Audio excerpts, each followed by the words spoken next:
Welcome to Nintendo Dads, episode 424, recorded on April 27th, 2023. On tonight's episode, we talk about the latest news, what we've been playing since we didn't get to last week, our time with Nintendo on a Zoom call, and your questions. Jesse, you know what to do.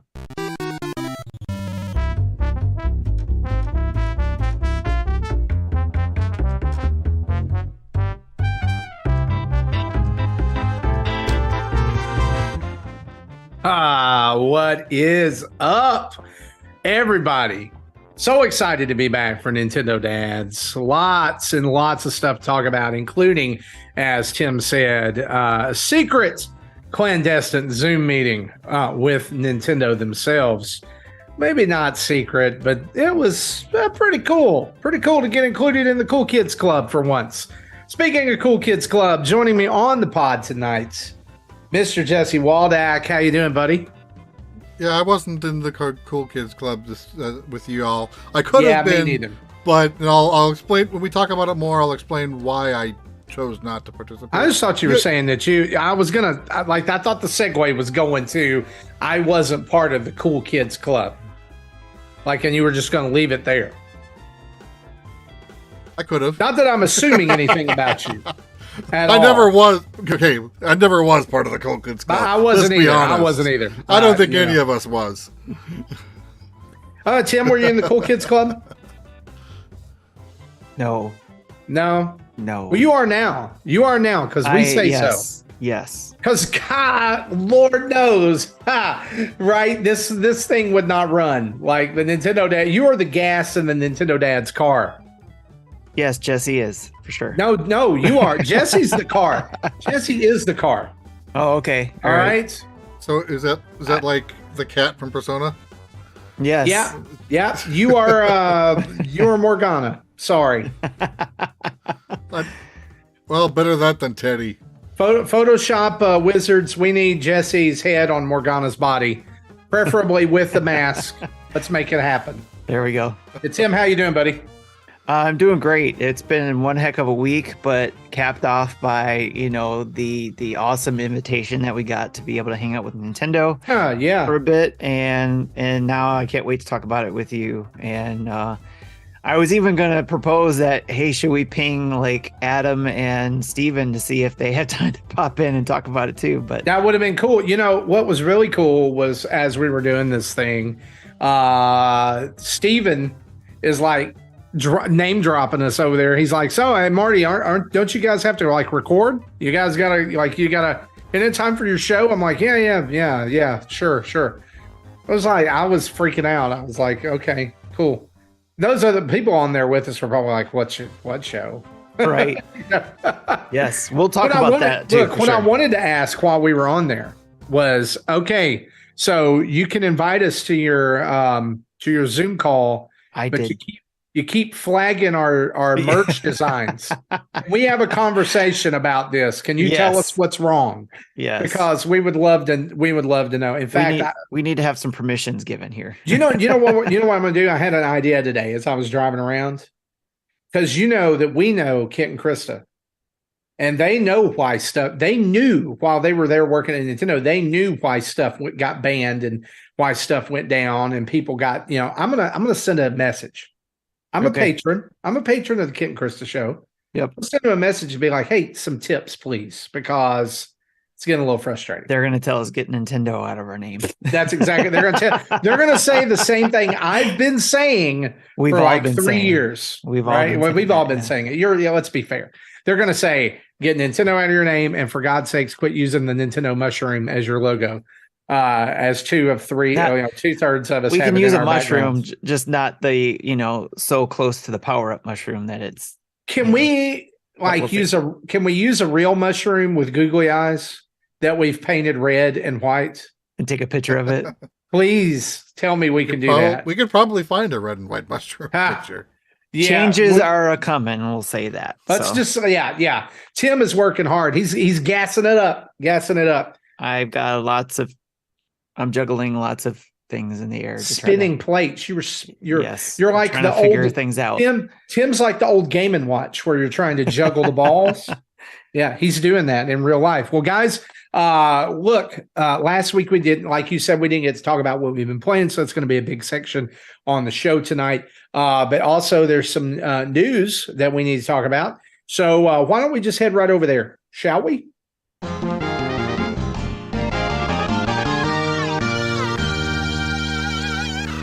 And of course, our news is brought to us each and every week by you guys over at patreon.com/Nintendo Dads, where you're part of the greatest community on the internet. And man, how awesome it is to be in the Discord and to be interacting with folks, send us questions and stuff every week. So thanks a lot, guys, for being a part.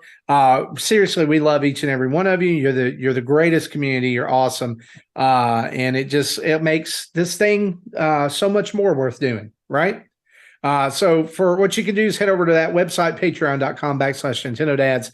$1 a month gets you in the Discord. $5 a month gets you the whole slate of sub channels.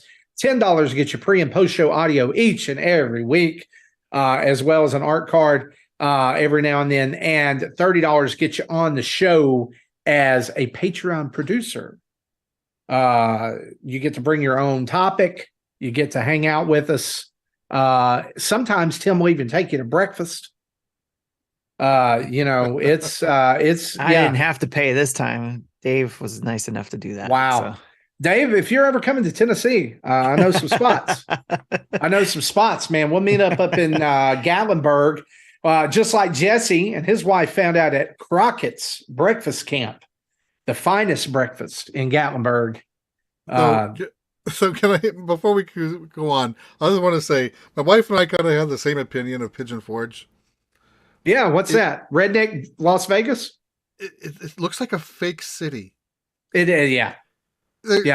She looked it up as only like 3,000 residents or 6,000 residents, and she looked at Zillow. There isn't a house less than 500,000, but there are trailer parks all the hell over the place. Yeah, so there's no middle class. It's either you're a franchise owner of one of the entertainment businesses, or you're an employee. So all the middle class live about 15 to 30 miles outside of Pigeon Forge, so that they can actually, drive around. And because I don't know if you guys ran into traffic up there, Pigeon Forge traffic is awful. So especially it was car show weekend, so it was awful. So picture this, Jesse. Back in the 80s, going to Gatlinburg as a kid, driving up into the mountains, none of that was there. It was open, barren fields. All right. None of that, like the Walmart, the Chick-fil-A, the big attractions. And then the putt-putt places started popping up, and then the shops started popping up, and now it's like one big strip, right? It's like 10 miles. The city was founded in the early 60s. Yeah. Yeah. And so if you around here, we're getting ready to celebrate our 100th anniversary. Did you guys happen to drive off the main road at all? A little. Because that's where you find the houses. That's where you find the houses, is behind the main road. Yeah, we did some exploring, but most of the time we were we had a fixed schedule. So for real, and I know we've got news to talk about, sponsored by patreon.com/Nintendo Dads, but Crockett's Breakfast Camp, let's talk about this. It is like you go in and it looks like you're in a log cabin where a junk store exploded all over the walls. There's cinnamon rolls as big as your face. There's pancakes that are literally, and you can confirm this now because you've been there, the pancakes are literally an inch thick. Yep. Some of the best pancakes I've ever eaten in my life. Did you get the breakfast skillet? Yes.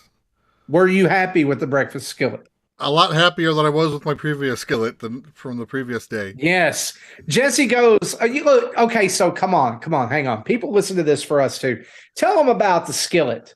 Tell them about the skillet from the day before, because when they bring you a skillet at Crockett's, this was right? Well, this was I went to Flapjacks earlier the day before. Right, but what I'm saying is when they bring it, this restaurant we're talking about, Crockett's, they bring it. It's like a manhole cover with a handle on it, right? Yeah. I mean, it's gigantic. Everything that's in your meal is in the skillet, except for the 1-inch pancake that they bring in another container. But then you went to this place, right? So first, the skillet from Flapjacks. You know, I'm used to, if I order a skillet, I'm used to the skillet being hot, so the food inside is hot and you know, metal. Why you order a skillet? Yeah. Flapjack skillet was literally plastic. And she put it on the table and says, "Don't worry about it, it's not hot." I'm like, what? So, yeah. But at Crockett's, it wasn't hot, but it was at least metal and didn't help keep the heat of the food in. I've literally watched people there walk out like with a skillet and they have to hold it with both hands because it's like some little 5'0" blonde girl and she's like heaving it over onto the table, right? We don't get to keep the skillet, no. No, you don't get to keep the skillet. Did you keep the plastic skillet? You should have. I didn't.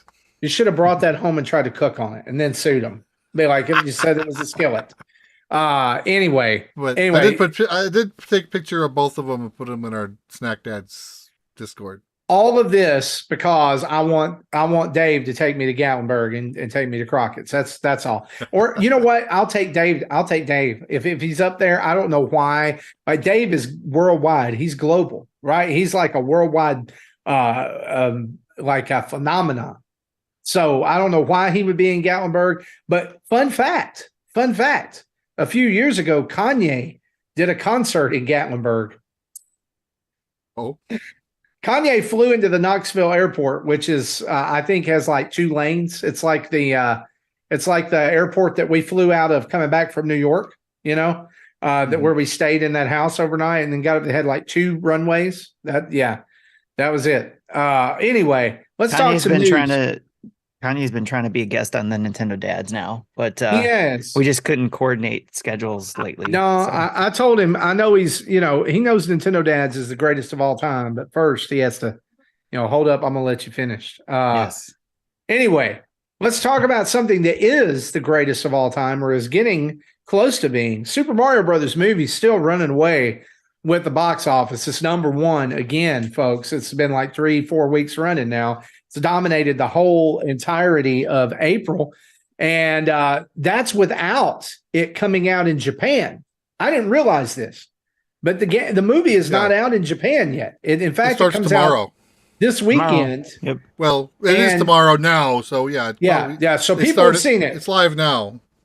So the significance of this is a couple of things. Number one, Nintendo did announce this week, or not announce, so they just kind of slipped or leaked online, whatever, that the Japanese version of the Mario movie has a different script than the rest of the world. Now, I'm not sure what the details are about that, but I do know that there are showings of the Japanese Mario movie in California this weekend. If you want to go, you can look for special showtimes. And they're going to show the Japanese version. Something There's about a few other places too. I think in Washington and I think in New York, but of course West not Coast here where we are. And East Coast. Yeah. So what I'm thinking is probably some tweaks to some jokes to make things a little bit more cultural, right? But one of the other big changes was a change to Spike's name in Japan. Yeah, I didn't know about this until I read about it. Yeah, so apparently his name in Japan, which we won't mention here on the show, could be considered a racist slur in other parts of the world. So they are officially changing his name to Spike throughout all the world. So he's going to be Spike now. The big news, though, not just that Japan, I think not only Japan getting it, I think Taiwan or Thailand is getting it this week. I don't know. One of those that starts with a T. It's not Thailand because they've already got it, because I've got a friend who lives there. He took his little girl to see it. But Mario is closing in on $1 billion worldwide. Before this weekend, as of today, sitting at $901.2 million, which means, folks, Nintendo dads were right that this is going to make $1 billion, right? Yeah, I think that's a schwack load of money. I just looked up Frozen 2. They made $1.45 billion, so you got a little more than $5.5 million to go. It's going to happen. It's going to happen. Greatest animated movie of all time. Especially since now it's hitting new markets, as we said. It'll be interesting to see what those numbers look like. I just look, can we just be honest here? I am really surprised that we got it first, that Japan did not get the Mario movie first and then it released everywhere else. You remember when that used to happen? It's it's out in Japan. Mario 3 was out, Mario World, Mario 3, both out in Japan a year before they came out anywhere else, right? So I guess that means did hardware a year before we got the hardware. Does that mean we won? Are we winning now? I don't know. I don't know. Well, so something I found interesting though too is in Japan, the top grossing movie there was Demon Slayer the movie with 40 billion yen. What does 40 billion yen transfer to in 350 million-ish? Oh, well, Mario's going to make 50 billion yen. 50 million billion. Write it down. We said it. We predicted it. It happens. Here's something else that I wanted to throw around here. Miyamoto says that he is a little surprised at the success of the Mario movie. He also said that he thinks that the controversy, I'm going to put that in quotes, controversy of the reviews that came out a couple of days before actually helped the movie. What do you guys think about that? Do you think the bad press or whatever, did it help Mario in those early days, or do you think it was just going to go gangbusters anyway? I think it was going to go crazy anyway. Just even with throughout the whole Marvel movies, even going back to 2007, the critics never really liked them. I've always loved the movies, even the movies that were bad, I still liked. But I don't care what the critics say. I will make my own opinion. Thank you. People will watch what they want to watch. Yeah, especially when it comes to family movies too. Look, people are going to watch what they're going to watch. That explains why there are now 8 Transformer movies, right? Or 7 Transformers movies, right? We're part of that problem too. Can you guys? Did y'all see the new trailer today? Yes. Can we talk about that? It sucks. Unicron. It's terrible. No, come what on. In the world, Unicron is coming. Come on. I'm excited. I'm going to see a live action Unicron. Can we? Look, I know that this is not the time or place, but they're completely. Is it like they're trying to completely erase the old movies? No, because they've already done Unicron. Oh, well, I don't know. They've already done Unicron. He was in the last night. Oh, I see. I didn't watch that. So he's already been he was in that one. I thought they just mentioned him. He's the Earth. It's like the Transformers Prime storyline. He's the Earth. Interesting. Yeah. So this is 1994. So here's the deal. I really love the design for Prime in this one. I think it's really cool.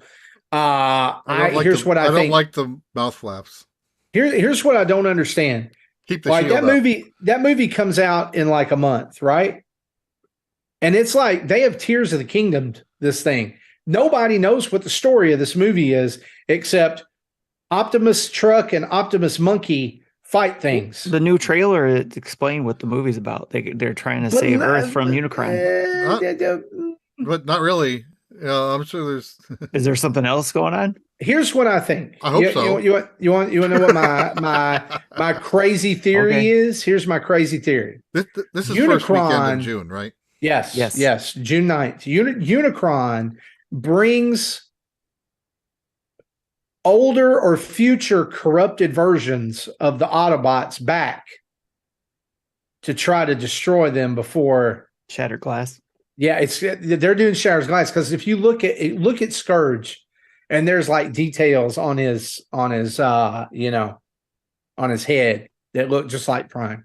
Now it could just be like a an homage or whatever, type of thing. But I see that kind of storyline interests me. Like, go deep. And one thing I will say that I appreciate about Bumblebee and this movie is there's humans, yes, but they finally realized what people wanted to see, which was big old robots fighting, right? We don't care about humans. We don't care about how squishy they are or how they look like Megan Fox. We don't care. How squishy. Show Transformers fighting. That's all we want to see. If you from the perspective of the Transformers, because like the first few movies, they would do that from the perspective of the humans. You can't see anything. You're looking at their kneecaps. I want to know if you're Devastator, something else. I want to know if that Mirage car, the Porsche, is going to look as cool as it does in the movie as a toy. Oh, have you not seen the toys? If it does, then I want it. Tim, do me yourself a favor. Take a few minutes right now. TFW2005.com. Go look at the toys. They're pretty cool. The toys, a lot of the toys are already out. They're at my Walmart right now. I saw a few. Don't buy any of them. I don't know. I think RC looks cool. That's pretty cool. Optimus Primal looks great. Anyway, we're talking about totally different things. We've gotten into Transformers. We never go off the rails. What are you talking about? It's okay. Rails? We don't even have them. Rails? But we're going, we need no rails. Exactly.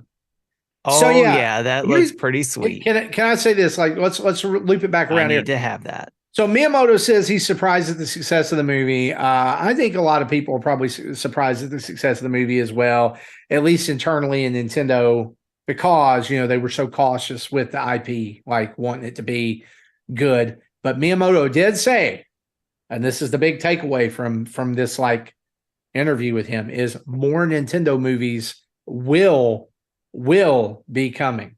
All right. So he doesn't say Mario movies. He says Nintendo movies. So that's correct. Here's the deal. You have the power. Okay. You are in the driver's seat. You got the touch. You have the power. You got the touch. That was terrible. Oh my gosh. Terrible. Okay, so I'm gonna do this. You got the power, you got the touch, you got the stroke, whatever you want to call it. You can make sure that one Nintendo property gets made into a movie. Next. What is it? Not Urban Champion? If that is your answer, get out. Mario Paint? Mario Paint, the movie. You've seen him defeat Bowser, but can he become a painter? My answer. It's gonna be Metroid. Come on. Well, yeah. I mean, I'm gonna want to. If Tim, that's why we keep you around. We want your Metroid answer. Okay. I want a Metroid, and I'm fine if it's Brie Larson. Are you? I'm fine if it's her. I think she would play a good Samus. Okay. Yeah, sure. But I'm open to whoever else is possibly good at that role too. So what if it was okay? So what if it was like Samus is, or Kim Kardashian is Samus? Then I'd be afraid. Then we're going to see a lot of shots of the camera behind her. Yes. I mean, you just said I'm cool with whoever it is.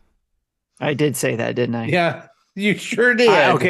I'm cool with whoever is a good actor that can play that role and play it well. Okay.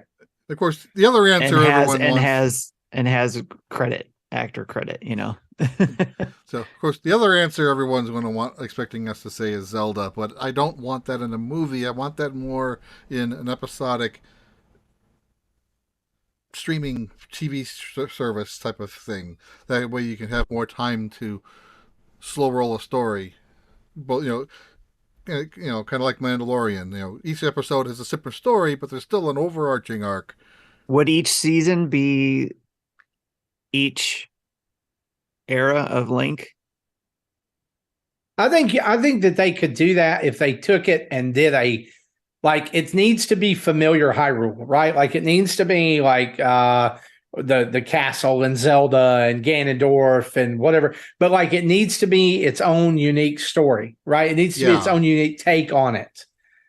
Like we don't need a retelling of Ocarina of Time because honestly, they did a retelling of Ocarina of Time. It's called Twilight Princess. They did a retelling of Ocarina of Time and Twilight Princess. It's called Wind Waker.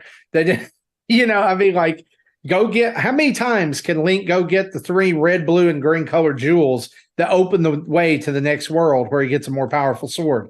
Or do you think that it's just a whole new, branch of the timeline? Yeah, sure. I want to see something new.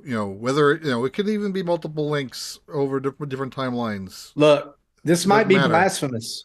This might be blasphemous, but because I know there's like some people who clutch their Ocarina pearls really close. But I'm going to say this: the most legit world, like branch of the timeline that it already exists, that they could do a real show in would be Breath of the Wild. There's so much room. There's so many locations. There's so much backstory.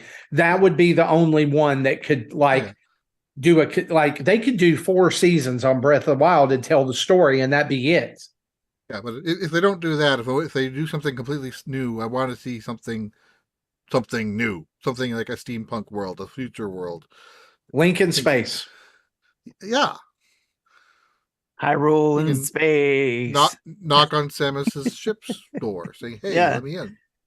The steampunk thing is interesting, though, right? Like, I mean, they could do that. I mean, they've kind of leaned into some of that, like in Skyward Sword, if you think about it, with like the little or what was it, the desert kingdom, where all the enemies and the pirates were mechanical and stuff like that. Like they leaned into some of that. Well, they do in Breath of the Wild too, with the professors or whatever in those towers. And the guardians the guardian, the mechanics or whatever. All of those people. Both Breath of the Wild and Skyward Sword, the technology was in the past. Yeah. So I think for me, like if I'm going kids, or if I'm going like next Nintendo movie, here's what I think you do. You do Animal Crossing. You do Animal Crossing. Be a family movie, then and you give it like, what better game? Because like people already kind of had like this Charles Martinet, he's got to be Mario, right? Like there's been voices already. Charles Martinet can't be anybody but Martinet. And Chris Pratt did a fantastic job. Don't get me wrong.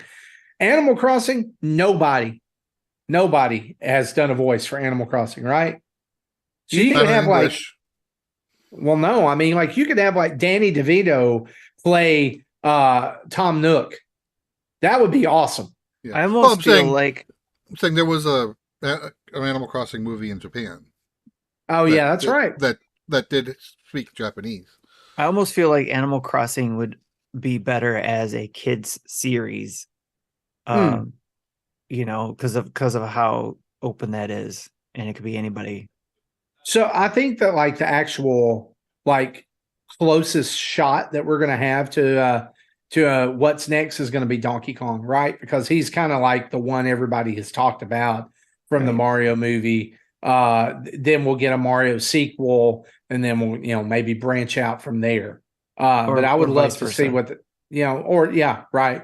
I would love to see what they could do with that. But Mario movie doing great. It'll be interesting to see what it does in Japan over the weekend and next week, and see what the total is when we come back. I think, this is just me, I think it will be close to $1 billion by the time we come back next week. I think it'll break. I think it's going to break $1 billion. I think it'll break $1 billion by the next show. Yeah. It wasn't last week like 50 million just domestic. Yeah, but I mean, I think it's slowing down, right? Like I think it was 50, and then it was 35 million, and then I don't know. It's just been. What's crazy about that? Of all the times, out of how well it's been selling, I didn't hear anybody talk about it around in my circles until this weekend. this weekend coming up, I have all of a sudden I got everybody going to see it. So I'm like, okay. So go ahead. Well, I have no circles, so but Matthew has seen it 4 times. Yeah, so there you go. Yeah, so I mean, working around kids and families, we've got a lot of folks who went and saw it like first weekend, but we've also got a lot of people who are like kind of holding out for the crowds to go down because they have littler kids. Oh yeah, and maybe it's their first trip to the movies or whatever. So there's still people out there who have not seen this movie, right? That are planning on it. They're planning on it. So the gravy train is going to roll on. Well, speaking of rolling on, guys, as of if you're listening to this in the audio version, right? If you're listening to the pod and audio version, Tears of the Kingdom is now 14 days away. All right. 14 days away, and previews are now going up online, as well as spoilers are going up online. Yeah. People are already being spoiled more than the art book. I can tell when that embargo hit because I think I had 12 videos in my sub feed. Yep, everybody's putting up a video. Lots of, well, I say everybody. We're not putting up a video because we're not on that list. But we're on the same list that Kotaku's on, except we're just not whining about it. Tears of the Kingdom console releases tomorrow. So the brand new Switch OLED is coming out tomorrow. All the other accessories, so just to be clear, all the other accessories, the Amiibo, the Pro Controller, the case, the Collector's Edition, all coming out on May 12th. Nintendo is doing a very limited midnight release at the Nintendo store in New York, which I would have loved to have gotten to be a part of. You do have to, you actually have to go in on the Nintendo website and like place yourself in line that way.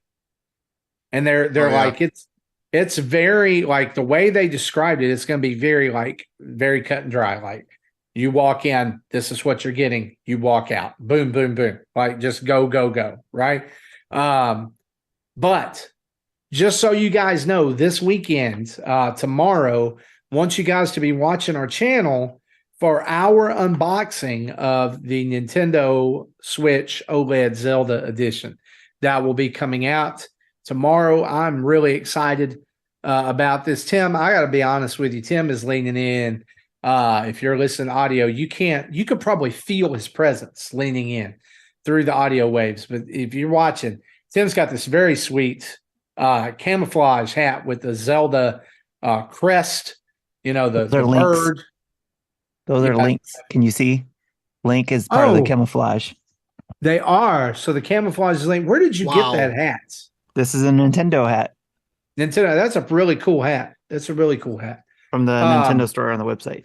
Yeah. And speaking of shirts and things, you can get your Splatoon Cross Zelda. Love that shirt. Splatfest shirt, I believe still. You can choose Team Wisdom, Team Power, or Team Courage. And that Splatfest is next weekend. Don't forget that. Tim, you playing Splatfest? I am now. Which team you going for? I'm going to choose when I get to that moment because I still don't know. Okay. Because I don't know which one. That's a really great cop out answer. I'm leaning towards Power. That's what I'm Team Power. Okay. We're going Team Power. Yes. Right.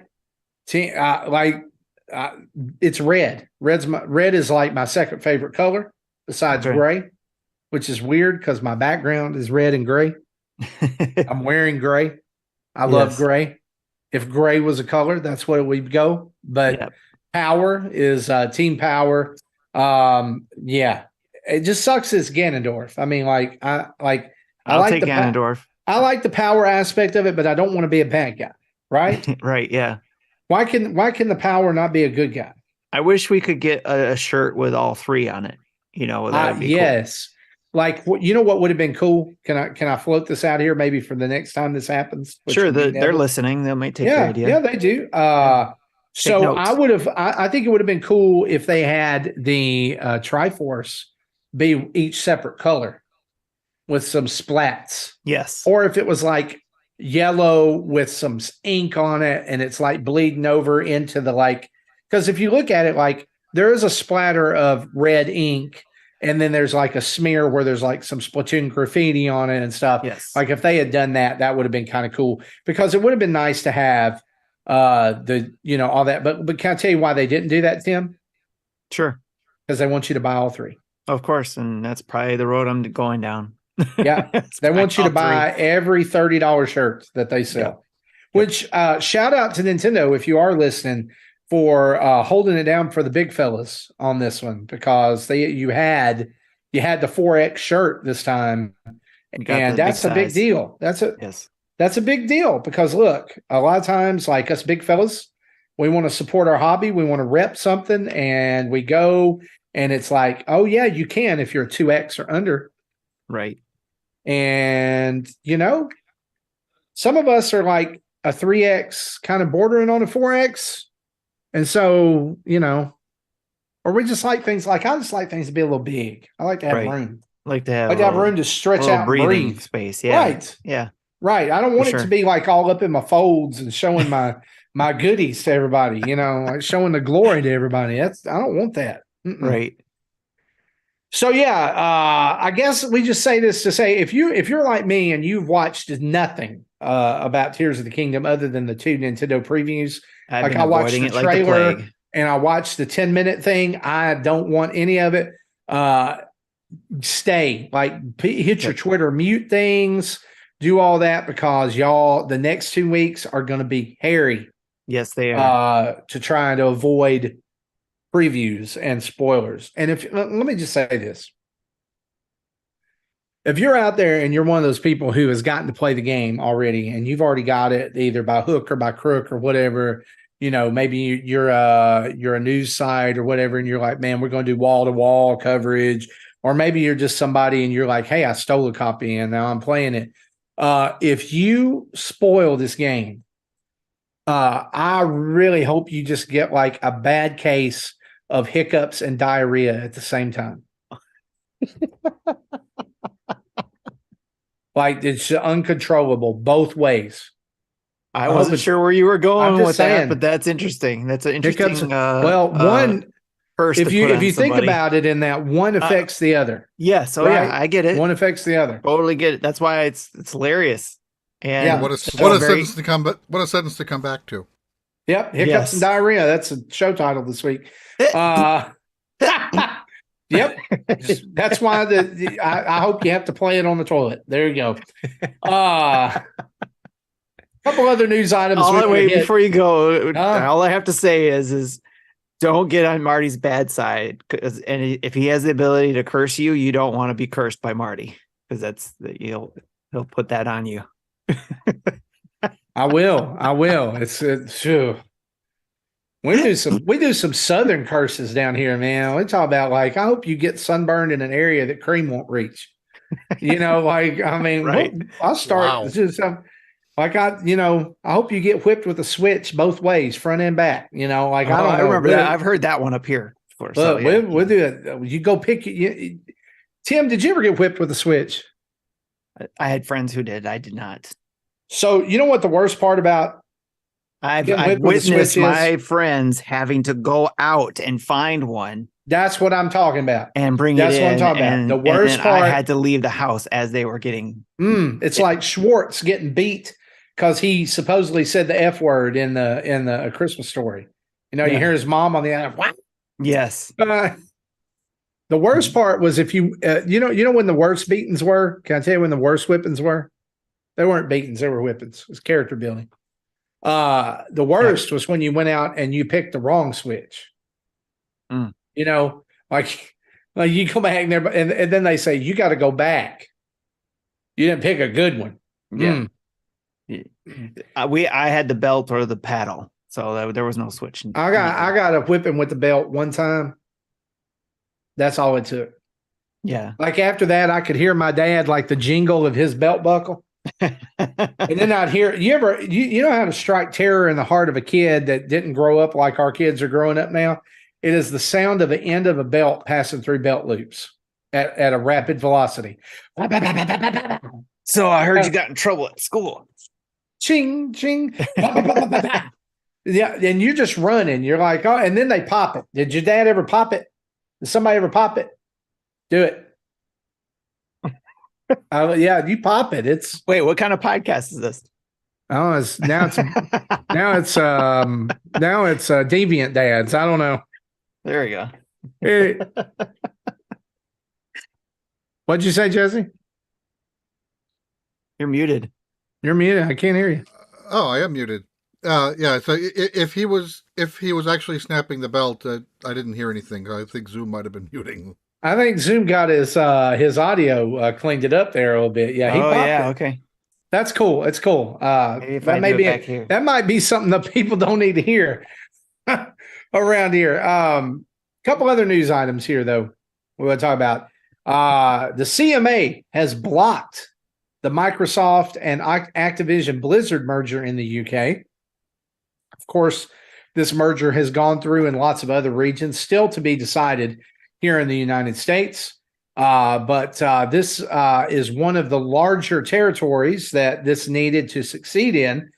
And you may say, well, this, we're not Xbox dads. Why is this important? Well, this is important because Microsoft has promised to bring Call of Duty to the Nintendo Switch for a 10-year period, or to Nintendo consoles for a 10-year period if the merger goes through. Of course, Microsoft says they're going to appeal this, but appeals take time. And some folks kind of saying maybe this merger is DOA. What do you think, guys? I don't think it's dead yet. Yeah. But what I'm wondering is, if the other regions still say it's good, can they still merge and they just not sell anything in UK, or how does that work? I don't know. That's a great question that I'm not qualified to answer. Apparently, the FCC is bringing in one of the senior vice presidents of Nintendo, who was part of the 10-year negotiation deal. Ooh, okay. So that's going to be a day of unfun grilling. But I think Nintendo is trying to block it, if I understood correctly, because they don't want to tell anything more than needs to be told, which could potentially lead to telling of Switch 2, Exactly. So they're trying to get out of it. Trying to be very careful because they don't want to reveal anything until that Nintendo Live event in September. Right. When we're gonna see the new Nintendo Switch. So I think that I heard a couple things, and then also there was a couple things I thought, which is that the CMA is trying to look tough, is what I heard. So they blocked it this time. And then, of course, the next time around, they'll be like, oh, okay, yeah, you guys can go ahead and do whatever. So just a little, it's like a dog, like a little dog that barks a lot. Yes. And growls at you. So that you could punt that dog like a football if it came towards you. But it thinks it's a big deal. They just want to see, they're trying to make it look like that they, know what they're doing, and making sure that other companies just don't come in and try to do the same thing. So because as easily, because this is the UK one, which is significantly smaller compared to the the FCC and whatever the EU one is, because that's multiple nations involved in that. And my other thought is, thank you, Brexit. Right. Then my other thought is that Microsoft probably went in and prepared Activision for when they did take over, my guess, and said, okay, we're going to put this on Nintendo once we've merged, get it ready. So that for all intents and purposes, they've probably already been working on getting it ready for Nintendo. So even if Microsoft doesn't get the acquisition for whatever reason, Activision still may bring Call of Duty over. They get to win either way. They're like, hey, that way they get some money or whatever. Yeah, because there's no way. You're exactly right. If they're bringing it in the next 10 years, there's no way they're not already working on this. games, right? That like there's somewhere in some lab, in some development house, they've already got Warzone running on a Nintendo Switch. Right. They could be working with like Saber Interactive, or any of those others that have done some ports of. Tell you who they need to get if they're doing Panic Button. Panic Button, to get Panic Button to get over there and or Way Forward, which that is not a Way Forward game at all. But man, Way Forward puts everything on the Switch, and so does Panic Button. So that it'll be interesting to see how this falls out. But I think you're right. I think this is just like one of those. Yeah, we got to step up and act tough and give them a little grief, right? So it doesn't look like we're just, bowing down to Activision. Yep. And the reason the CMA gave, I think, is bogus. They're claiming that it'll give Microsoft too much power in the streaming space. Excuse me, they already own it. Yeah, Game Pass owns streaming, right? Yeah. Oh my gosh. Sony doesn't stream. Nintendo, they can stream, but they're lousy at it. Does Sony care about streaming? I mean, they got PlayStation Now, but they tried, it failed. It's not never gonna do what Game Pass is gonna do. Right? Adding Activision-Blizzard to Microsoft isn't going to change anything in terms of streaming. Nah, here's what I want to see. All right. In fact, it'll probably improve it. And not just for them, it'll improve it for everybody. Everybody doesn't, already hates Bobby Kotick, right? Like they want him gone. So here's my suggestion. Here's what we do. All right. Everybody agrees to the merger under the condition that Bobby Kotick has to go into the Hell in a Cell cage with Vince McMahon. And it's a battle to the death. All right. And then we just and it be like one of those, like, I don't know if you've ever seen these things in there was like Combat Zone Wrestling. They do it in Japan too, where they do like the exploding death match where the ring explodes, like it's rigged up with like you slam people on it and like it explodes. Wow, no. That's what I'm talking about. Like you just do it. You remember Celebrity Deathmatch on MTV? Yeah. That's what you just do it in the Hell in a Cell. And we get rid of two problems at once. Vince McMahon, gone. Bobby Kotick, gone. Special referee. Who else do we not like? Right. Elon Musk. I don't know. Oh my gosh. I don't know. Who are we? How do we get Trump involved in this too? I was going to say who are we internet dogpiling on this week? Right? Who's the internet dogpiling on? I don't know. So anyway, all right, real quick shout out to Micah for rating us. Thank you for rating us there during our podcast recording here, and also shout out to everybody who's showing up in the chat today, as well as Steven from the Engage Family Gaming. Yes. Yeah, who I played Splatoon with earlier. We'll talk about that here in just a second. Yes. Just a couple other little quick news blurbs here. Donkey Kong Lego sets coming with Donkey Kong, Diddy Kong, Funky Kong, Cranky Kong, and Dixie Kong. Minifigures or mini builds all announced. No sets shown, but it looks like they're going to lean into the Donkey Kong Country Tropical Freeze with those 5 characters. Those are all playable characters there. Donkey Kong looks amazing. The little teaser Lego did for it looks great. Tim, let me ask you going to get any of these? I know you're a Donkey Kong fan. I probably will, yes. I want the minifigures. Okay, can I get, if I could get a pack of all 5, I want to get those, right? But now, if they do a King K. Rool, it's over. Right. That's why I want K. Rool. Man, do the K. Rool pirate ship, right? Ooh. From Donkey Kong Country. Yeah. I don't want nobody wants. Can we just say this? Nobody wants evil music instruments or penguins. Nobody wants any of that garbage from Donkey Kong Country Returns to Tropical Freeze. Bring back the Kremlings. Do it right. Yes. Justice for K. Rool.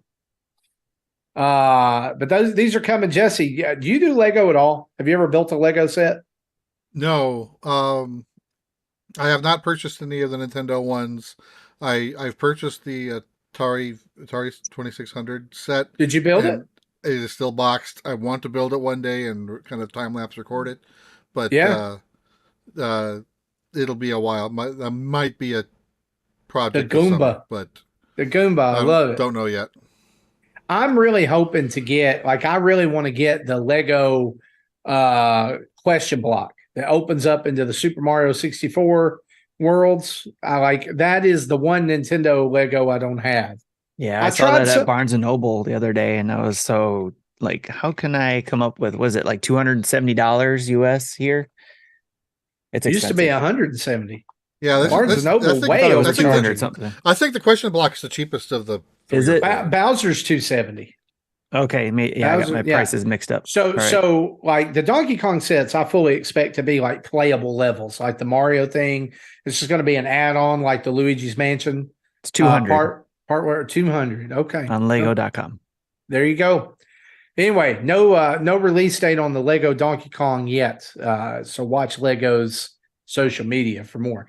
Couple of game release updates. Xenoblade Chronicles Future Redeemed Story DLC is now available for those of you who like that. Who like what does Shulk say? What's his big phrase? I was going to say, I don't know. I don't play this game, so neither. I don't know. I'm giving it all I got. I don't know. That's why you don't come to Nintendo Dads. It's rain time. News. Oh, wrong character. It's clobbering time, baby, with the plunder. That's what he says. You're gonna hit him with I'm gonna go out there and hit him with the Monado and show him how to working man get things done. Yeah. Also want to remind everybody, this is a reminder and a little bit of a spoiler. Super Dungeon Maker is out next week. It's going to be out on Tuesday. Run, don't walk. I think it's Wednesday. Run, don't walk to buy Super Dungeon Maker.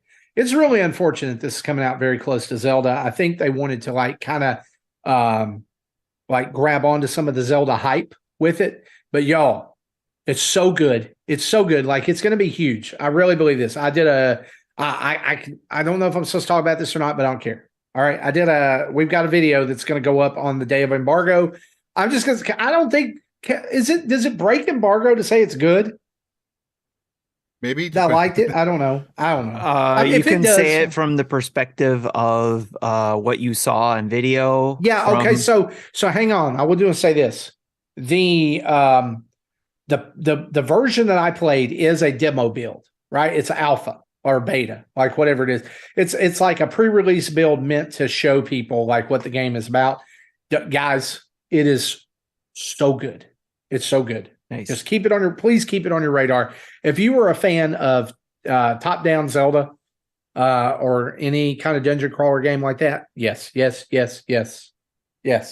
Baby Yoda pushing the button in the thing. And don't forget that if you want a physical version of it, that Premium Edition Games has their copy that they'll be releasing as well. Go over and support Barry over at Premium Edition Games. That's our news. Let's have a little time from our friends over at Manscaped. Hey, listen, it's dangerous to go alone or with a partner without the right tools. Take this, the Manscaped Lawnmower 4.0. Taking control of your bush responsibly is important. These products are so good, you're going to be showing off your Master Sword and rupees with pride. Also, take the Beard Hedger to keep your face looking good in Hyrule. It's a fact that you will have the best kept sack in all of Hyrule. Save big and be the most hygienic version of yourself by using our discount code NINDADS for 20% off and free shipping at manscaped.com.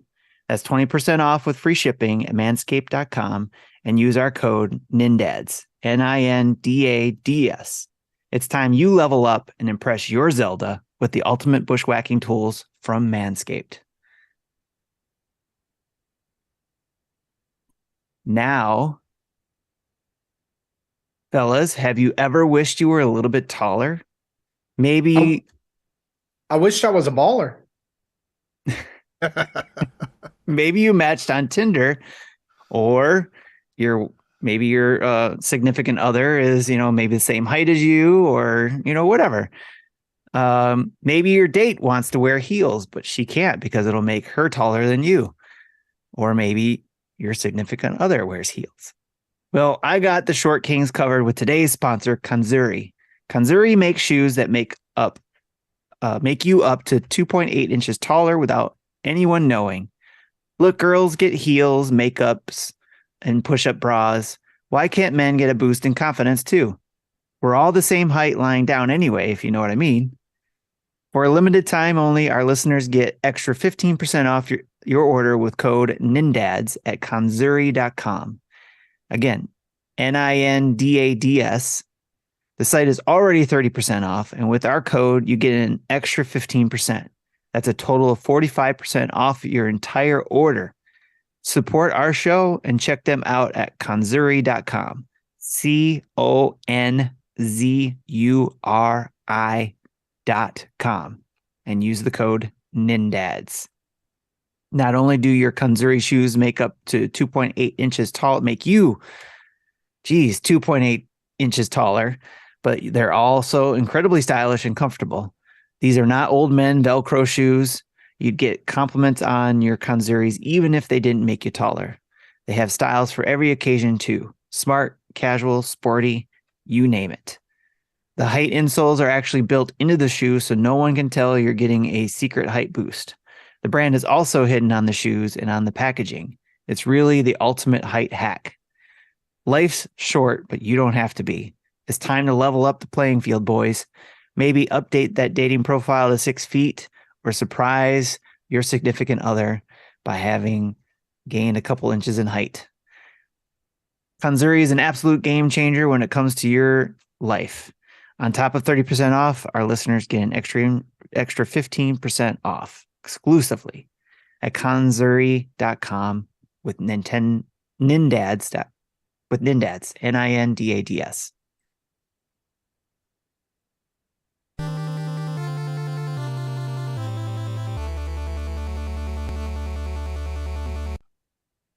Trucker Paul says he wishes he was shorter.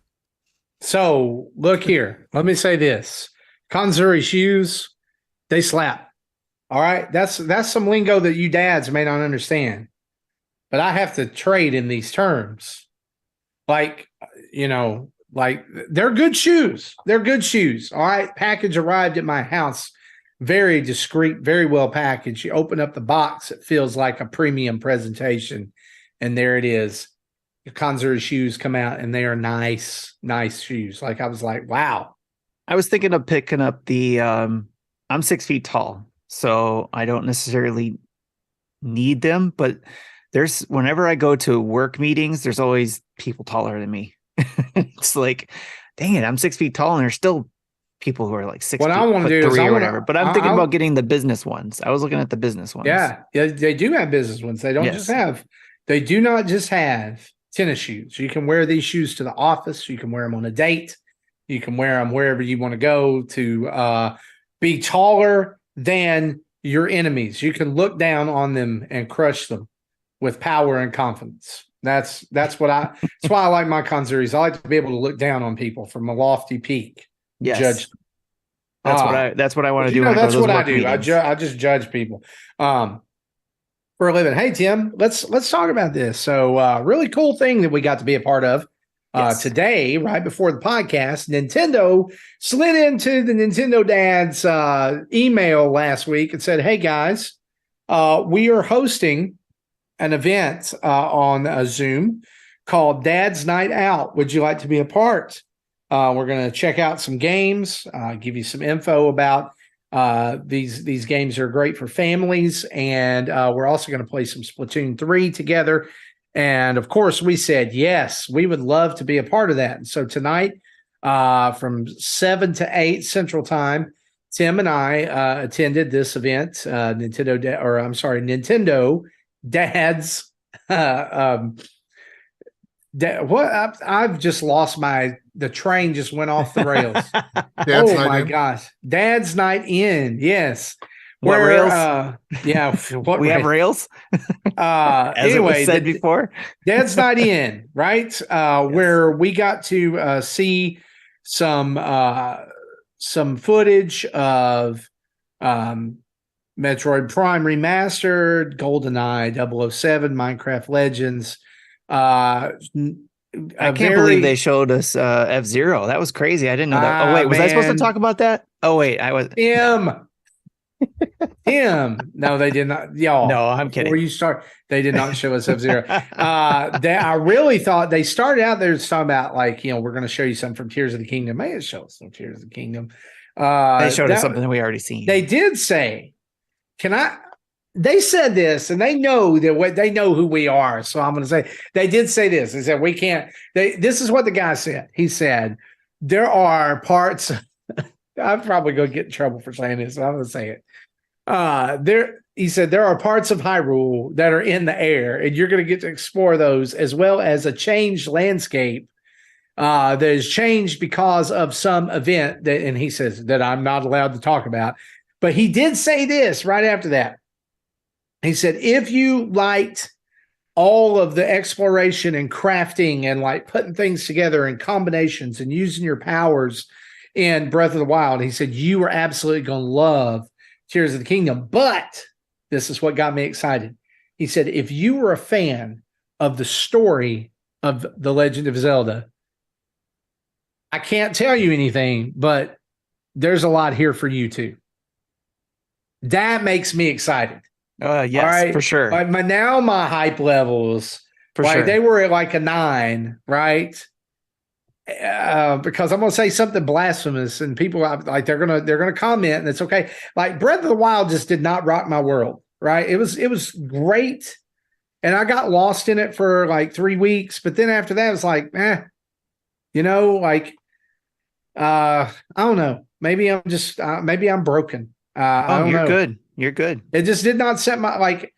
I see what people love about it. Like I get it, but it just. I would start it up and I would go, oh, there's so much to do. Like, it felt like a job. Why do you think it took me 5 years to beat the doggone thing? Right. See, because I got lost in it and played. That's why I'm playing with boosters on Final Fantasy, because I'm like, let's go, chop. We got to finish this game. But life has to happen. When I played Breath of the Wild and was like, okay, I got a goal and I want to get it done, and it was stay focused on the main story. That's how I was able to get it done, and it was a great game. But I'm with you, Marty. It was, for me, may have been better than what you felt it was for me. But, I'm sure it was.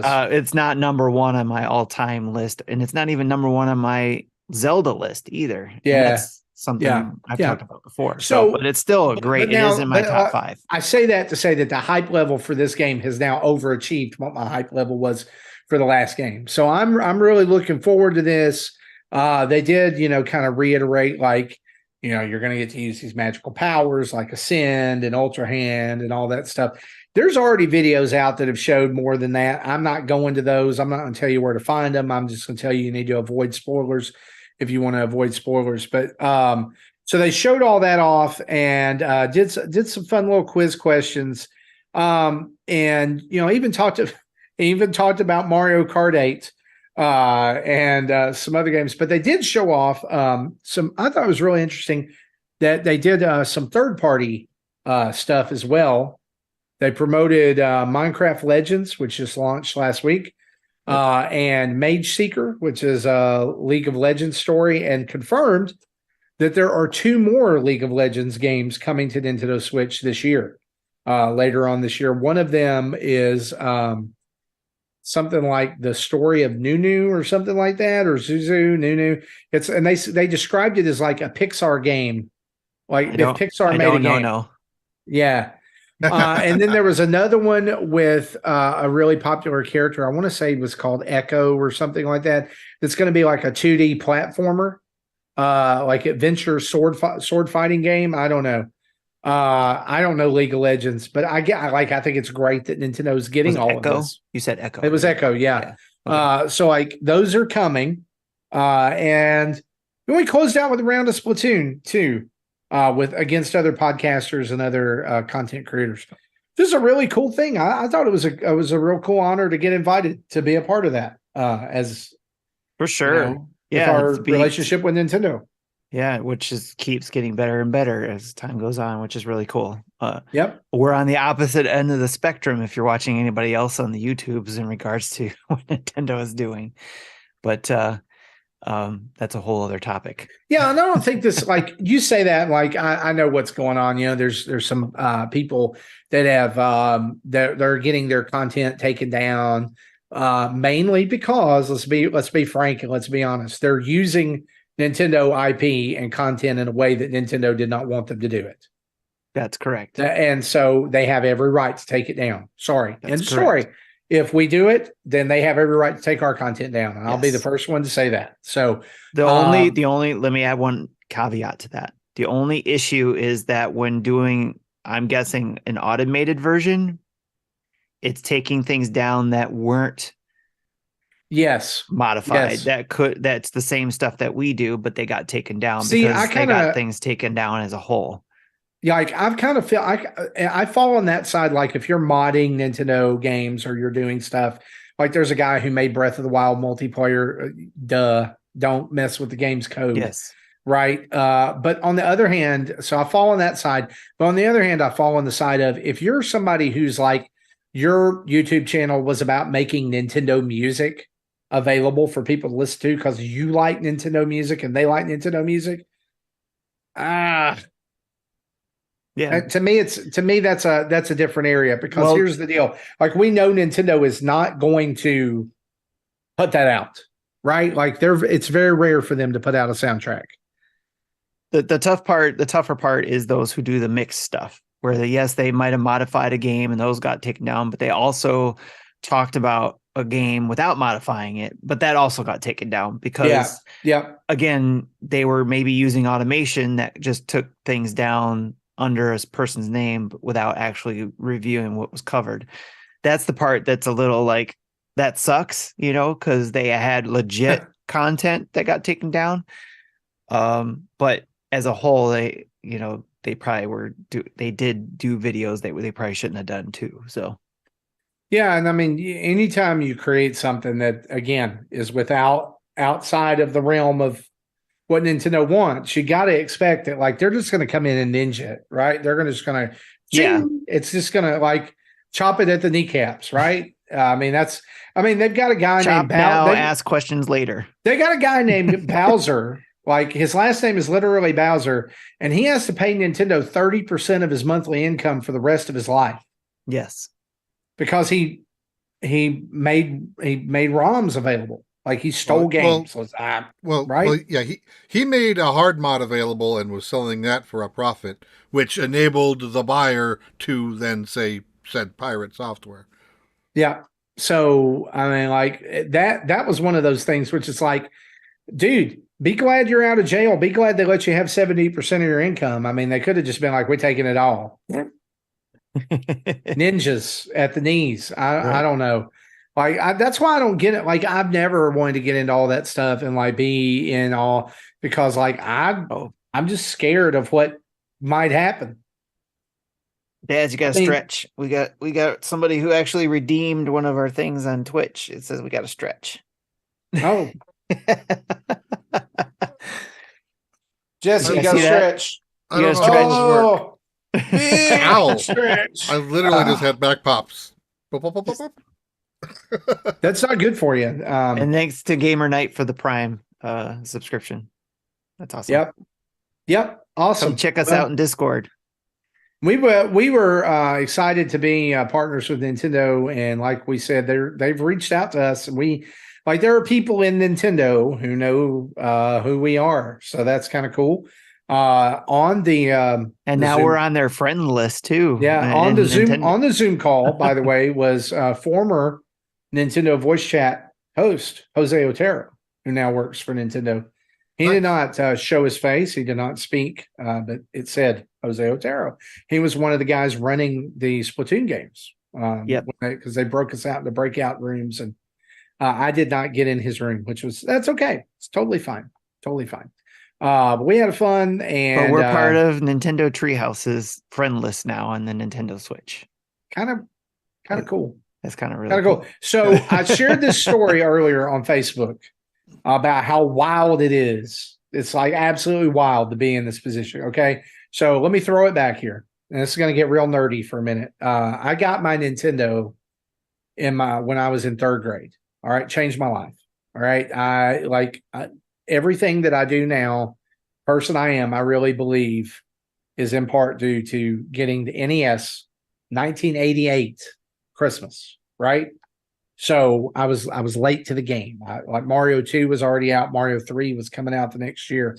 But in fourth grade, like I was that kid. Like I was probably like, I'll just be honest with you, because we talk about this sometimes, like looking back as a kid, I was probably like, and probably still am, like I have like some autism tendencies. Like, like I have things that I do or tics. And like, I remember like I said something one day to my wife. I was like, I used to do like this when she's like, so you flapped your hands? And I was like, yeah. And she's like, Marty, like I was like, oh, okay.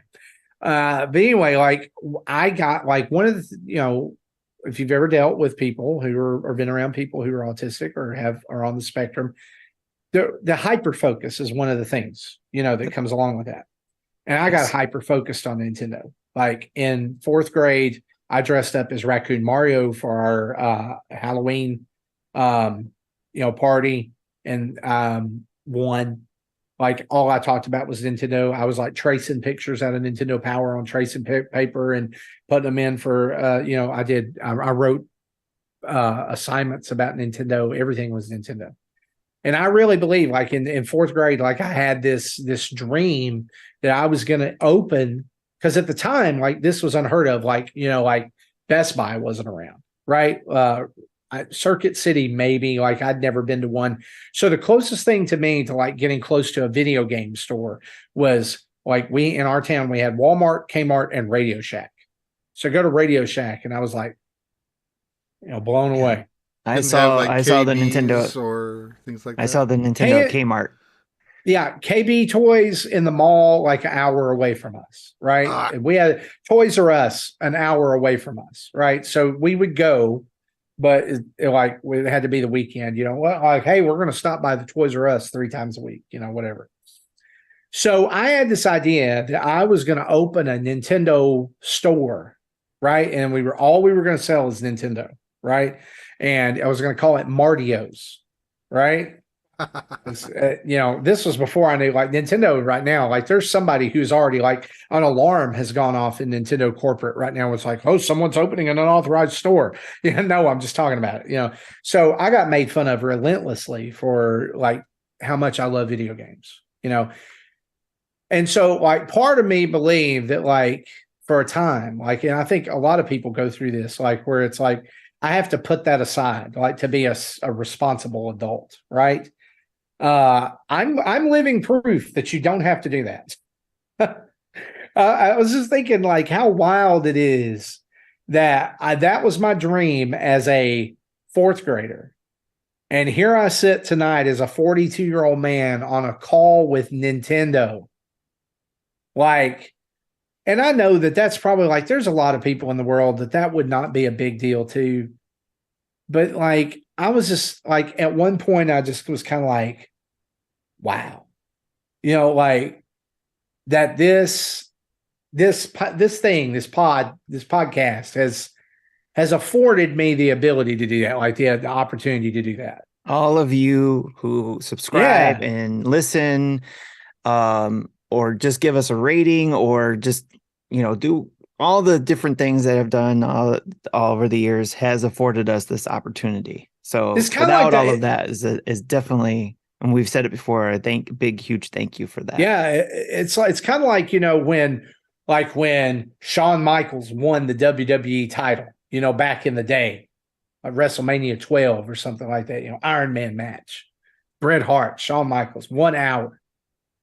And it was like, Vince McMahon's over there's like, the boyhood dream has been achieved. That's like, that's what this feels like. Yeah. It's like the nerd equivalent of winning the WWE championship. The only thing that like, if you just wanted to send me like into the stratosphere, like go let me walk around Nintendo and hang out or like have a job there. Right. That's like, to me, that's like the only next level. Yep. Because those are the levels that all of us thought as a kid is like, yeah, okay, like, man, if how do I work at Nintendo? Or if I can't do that, how do I work at Nintendo Power? Or if I can't do that, how do I work at Electronic Gaming Monthly? Whatever, it keeps going down the list, and or a video game maker or whatever, it was like to get close to that Nintendo level before we knew about doing podcasts, or doing like that.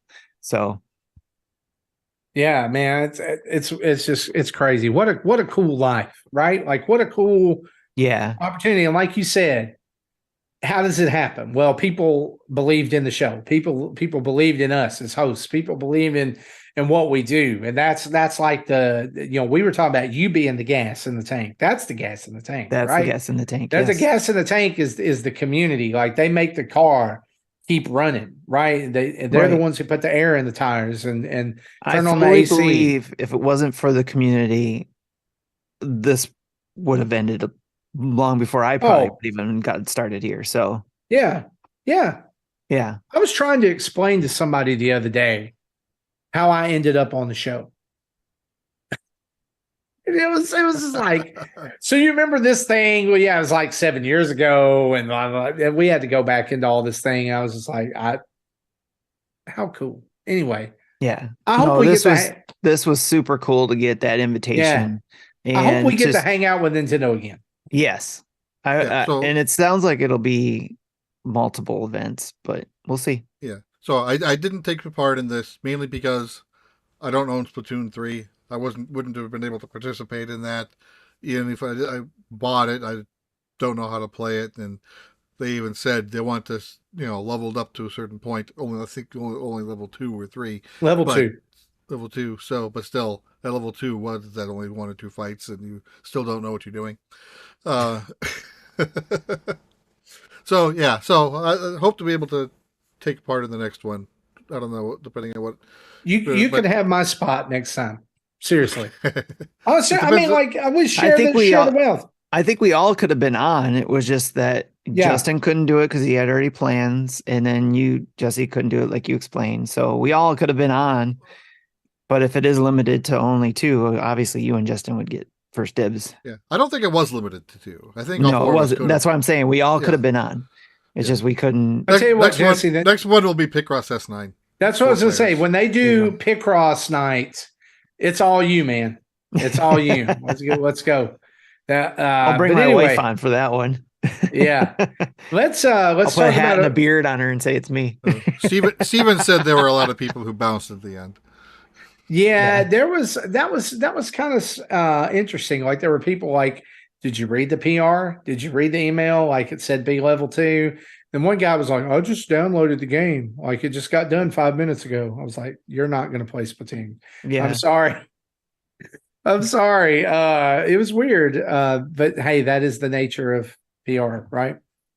Well, that being said, let's talk about some events.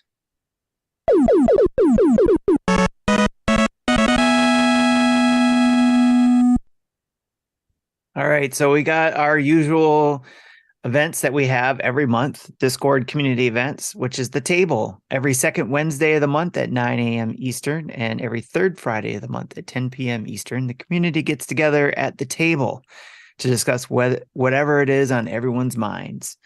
Want to join in? Email us at nintendodads@gmail.com or DM us on social media to learn more. But basically, in case you didn't know, you just need to be a subscriber at Patreon or Twitch and get access to our Discord, and you get a schwack load of events like the table and monthly mayhem. That's it. Awesome. Let's talk about what we've been playing. It's a lot.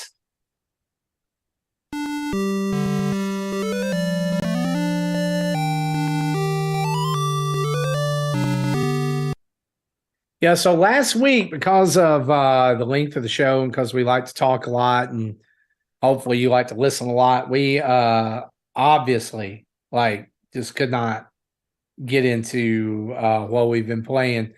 But it's built up. And so we're gonna let you have it. We'll start with you, Tim.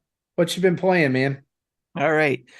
So first up, I have Tron Identity, which I have a first look of a video up on our channel. So go check that out. Basically, is a point and click game, a narrative point and click game, which I apologize for all the ums. I'm just trying to get my mind wrapped around there. So the game is, like I said, point and click. It's based on the Tron movies, but you didn't have to watch those in order to follow this game. But you're basically in a world that hasn't been touched by users, which is meaning us touching software, because that is essentially programs and software that these Tron characters are in the game. But they idolize users in most respects and look at them kind of like deities in a way, in some cases. But there's an event that happens in one of the buildings, and I'm putting air quotes up here, in the Tron universe. And your character is like a detective. I forget what they call him in the story, but you go in and you're trying to help out this director of this building figure out what has been stolen from the archives in this building. But again, it is a narrative, and if you like the Tron universe, I would suggest you go check this out. It was highlighted on the indie showcase a couple of showcases ago, if not the last one, not the newest one, but the one before. So that is one to check out if you're into those type of point and click type story narrative things to go on there. Next up, Fire Emblem Engaged. I rolled credits on that last week. Actually, right before the show. No, like right before the show last week, I actually rolled credits on it. And no, actually, I take that back. I didn't. I did it after the show. I stayed up till 4:00 in the morning Thursday night. I forgot. Wow. After we were done, because I was trying to finish it up while waiting for videos or doing the edits and all that for the ad-free version, and ended up staying up till 4:00 in the morning, beating Fire Emblem Engage. Rolling credits. I still have 2 Divine Paralogs to beat and the extra DLC for a new story to play. That's on hold right now because I really wanted to play some other games that I've been putting on hold because of Fire Emblem Engage. To say the least, I really enjoyed Fire Emblem Engage. I highly recommend it, because if you played Three Houses and you didn't like Three Houses because of the way that played, for example, like for me, I didn't get far enough into Three Houses because the story, there was too much dialogue, too much character building in there, not enough strategy gameplay for me in Three Houses. I liked Three Houses, but again, it didn't hold on to me. The story didn't hold on to me, and it was too much of the, like I said, the character building, connection between the two. However, in Engage, it was more optional. It helps when you do build up things, especially if you're trying to build up some of the characters for battle. But I felt like it meant more when you did that, but it really focused more on the strategy game side of things in Fire Emblem Engage, which is what I really liked and why I kept going with it. Plus, for me, the story was engaging. Not trying to be punny here, but it was engaging and kept me going. I wanted to know what happened at the end, and I definitely enjoyed the story, especially to the second to last chapter of the game. Was like, wow. I really was like, that's really cool how they brought that character in. So, and threw me for a loop. But again, Fire Emblem Engage is beat and rolled credits, and a great game, and it will be on my Game of the Year talks. So Disney Speedstorm, I started that. I got through the tutorials and played a few rounds of that, building up some of my racers. So I'm looking forward to playing that on and off. It's not one that I go through and beat. There is a campaign that I can go through, but it's kind of like I'm going to go for it like I did with Asphalt. because it's made by the same people who did that. But I just jump in when I want to play a racing game and just keep, building up on my characters that way in my carts. Right now I've been playing as Mickey, but the latest race has me playing as Donald Duck, which is really cool. But I'm still learning more as I build up my carts and unlock certain things. And it will be free to play at some point, but the only way to get into it right now is if you buy founder packs. I did buy the ultimate one. So still not sure exactly what everything I got out of that, but I just bought the ultimate one, and eventually I'll learn what I can use out of it. I did get to pick an extra character of my own that I wanted to have in my pool of characters to play. And I forget his name, but it was the guy from Mulan. I picked him. So I'm looking forward to it, because I love Disney, I love the characters, and I loved Asphalt. So the combination of things really intrigued me, and it's so far has not been disappointing. Tim, can you speak to you real quick? Like, I've seen a lot of criticism for this game online. Like, it looks great, but a lot of the reviews and previews that I've seen have really mentioned the gacha mechanic and all the different currencies and the lack of a free-to-play mode. And basically what it's all amounted to is like, well, there's a good game buried in there. Yes. It's just you got to get past all of the junk. It sounds like Chocobo Racing all over again. So it is not, because I played the Chocobo Racing, and it's not anything like that. At least it doesn't feel like it to me, because I haven't paid for anything other than the Founders thing. But I would say this: if you're not a fan of what I mentioned, like, I was a fan of Asphalt. So when I played the beta, it played just like Asphalt. So I was familiar with it there. And also, if you're not a fan of Disney characters, or if you're just on the fence about it, wait for the free version when it comes out. You don't need to buy the founder packs. Let us crazy people who are huge fans get through all this stuff first and paying to get in to do this. Let us figure all this stuff out, and they'll have it all cleaned up for you. And then, if you're on the fence, just wait for the free version, just like Disney Dream Valley. They had the founder packs. And if you're on the fence, just wait till the free version comes out. You'll be able to play it then and get a sense of whether or not you want to pay your way for the gotcha stuff or whatever. But again, there's ways to play, just like I did with Asphalt. With Asphalt, I played for a long time without having to buy anything. Then, because I was having so much fun with it, I decided, you know what, I'm going to put some money into it. The developers deserve my money. So, and plus I wanted some things, so I bought some things in that game. Disney Speedstorm, again, I already knew what to expect from Asphalt, and I'm a Disney fan. And plus I got to play the beta. That's probably why I also was into it.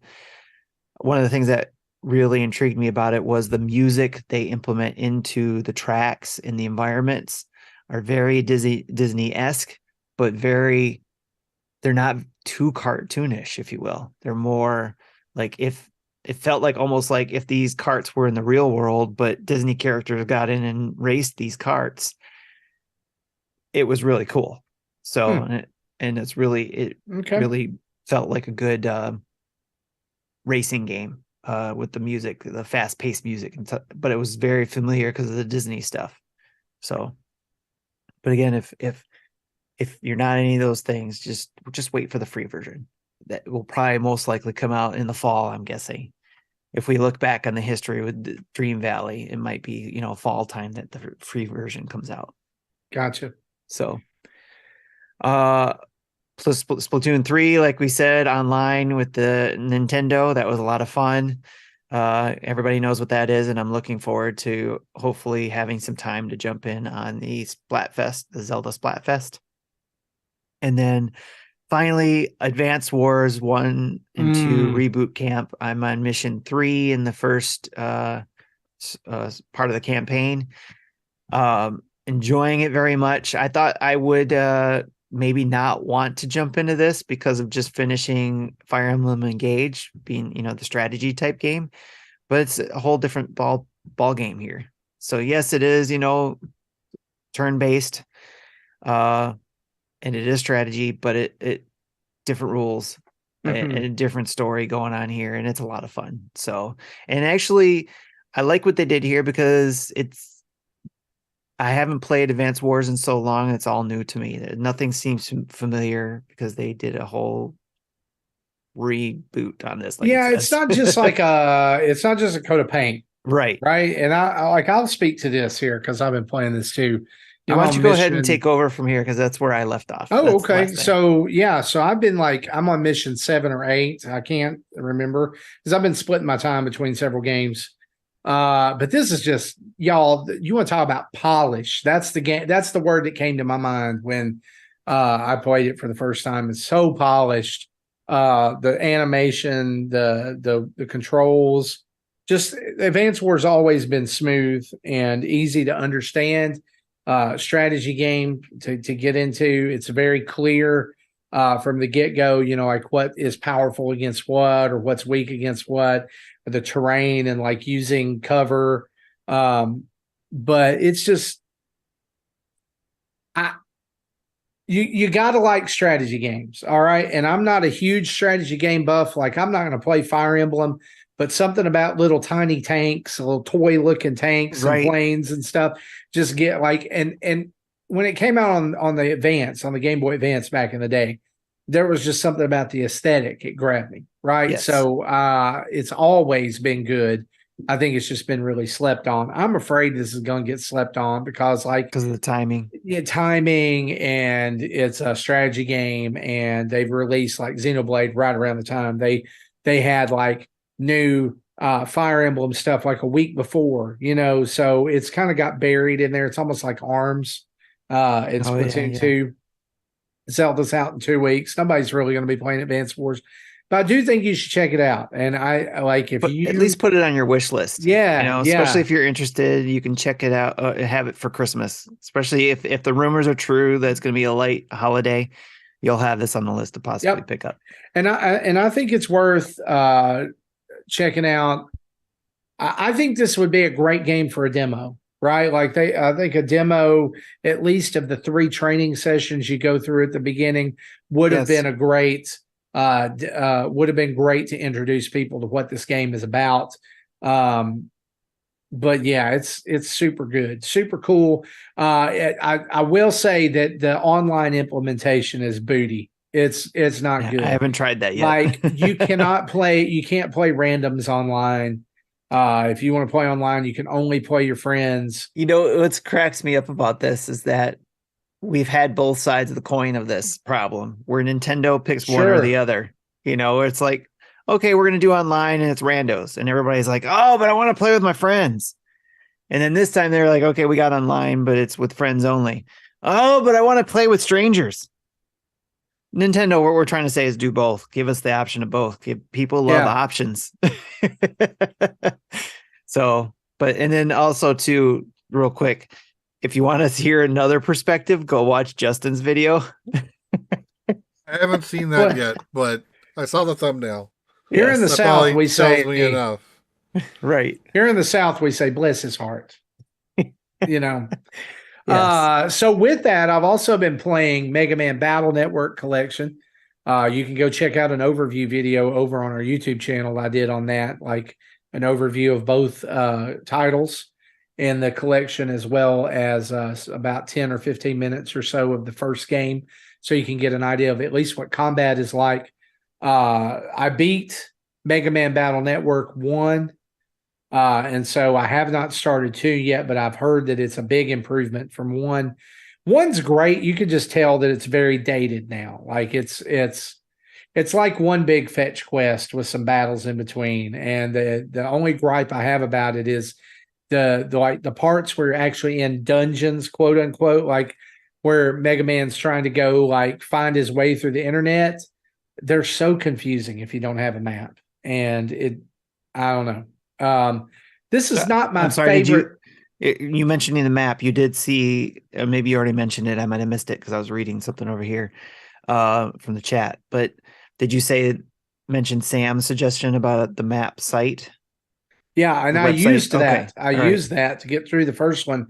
There's parts of it you wouldn't even know because there's an Elec Man part of it where like the floor is invisible and there's no way to turn it on. You can turn on part of the floor, but you can't turn on all of it. And it's just, so I did use the Max Buster mode on this. I don't have time to play RPGs the right way, so I don't care.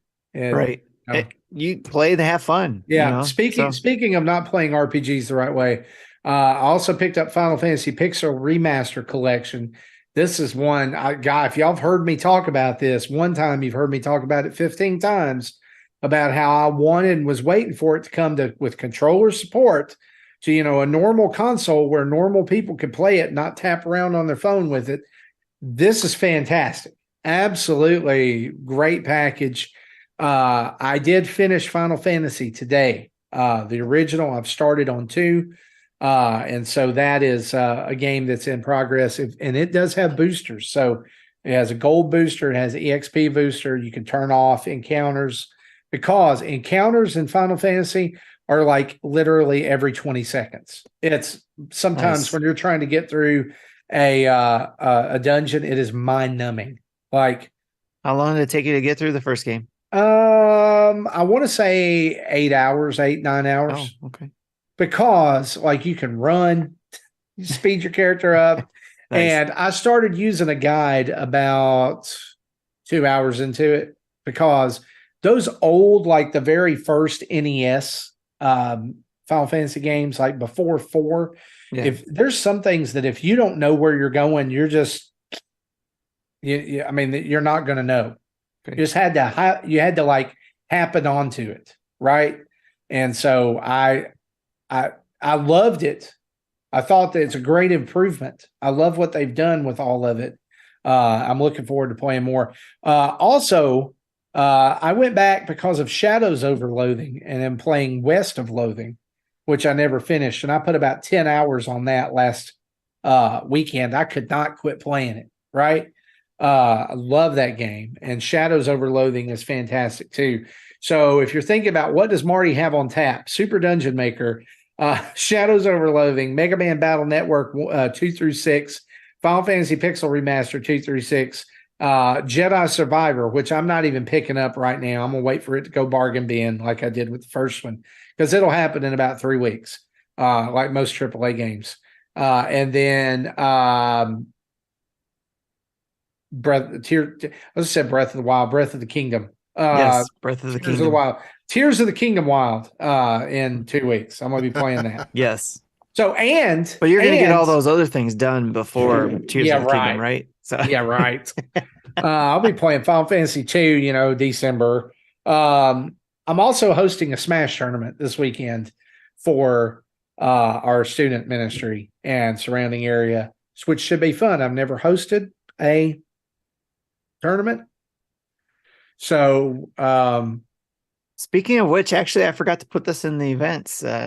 We are in talks of doing another community event. So if you're in a community, we'll be doing another Smash community, cross community battle, essentially, like we did last summer. And you got my son's attention on that. Yes. So awesome. Since you mentioned that, we're going to have our own community one, the cross community with a couple other streamers and stuff, like our friends over at I'll think of it in a minute. Can we play the NINDADS? Because we always beat them. No, they're not playing. So unfortunately, there are actually some really good. That was my guaranteed win. Yeah. Match me up against one of them. Anyway, that's what I've been playing. Jesse, what about you, buddy? All right. So going back to what I played 2 weeks ago that I wanted to talk about last week. The first game up is Zoeti. I did a video on this, and it's basically a roguelike RPG where you're playing with cards, but the rub here is you're playing with a standard deck of cards, and your attacks and defenses are whatever poker hands you can build up. So while you play, you get these other cards that says 3 of a kind does this damage to every enemy. If you have 2 pair, it might heal you. If you get a straight, it could do something else. And sometimes you'll have more than one thing to choose from if you have a straight. If you have two straight cards that do two different things, you have to pick which one you want. And, early on, say if you get a full house, but you haven't gotten a full house card yet, you can't play it because it does nothing. So it's really convoluted and confusing. I played 2 battles and had no idea what I was doing. And I stopped playing at that point. So not really bummer. Rage quit because I did finish the battle, but I didn't start the 3rd. So kind of think about however you want to put that. I just want to say this to everybody who listens that, Jesse puts up with a lot of crap so you guys don't have to. Right. So yeah, this is true. So if you've listened to the show for a while, I haven't played poker in a while, but I used to play the free bar poker a lot. I used to host the free bar poker sometimes on weekends. Blanco apparently also is a poker aficionado and saw my video and gave me the response, and he's also a developer like I am. His response to my video is, UI Design 101 says go with intuition over words. The game you're playing is like a book. It tries to explain everything. There's literally an index option in the main menu, and then it just went words exploded on my screen. I'm like, I'm not going to read all this. I think I literally said that in the video. And yeah, so he goes, yeah, the game looked bad. The good news, it made me like Wild Frost more. That's funny. Yeah. So yeah, game 1, I wasn't a fan of. It should be RFN, Radio Free Nintendo. I'm not sure what. Oh, is that what that is? Okay. Game 2 that I wasn't a fan of. It was brought up when Barry was here a few weeks ago. Oh, Life no. Quest. I was wondering. Okay. I think I know why. Wife Quest. Yes. It's basically a platformer, brawler, battler, real, type of thing. I think you had a sword. I don't remember what weapon you had, but you run around beating things up. You are a very clingy wife who has a very innocent husband who, in a town of other people other women who just wants to kidnap him and use him as their plaything, and you're trying to save him from them. Yes. Yeah, and the first 2 battles weren't bad, but I got to a level that reminded me of a Rayman Legends battle. That is like, or I don't know if it was Rayman Legends, but basically it was like you have to run. It's basically it's not an auto scroller, but you have a wave of things behind you that you have to keep moving. Interesting. There's also, don't jump too high. You'll get hit and die. Don't fall into a pit. You'll die. Oh, and don't run too fast because now you can't see where you're going and you're going to die. That's where I stopped. I died many times. I never completed that level, and that's near the end of stage 2. Okay. So it depends on what your pain tolerance is. Mine is low. Okay. So Trucker Paul says a town where all women want you sounds awesome. Well, except for, he's actually loyal though. Loyal to you, the jealous wife. Doesn't want anything to do with the other women, but can't not do it because Nick can't, just because he's weak.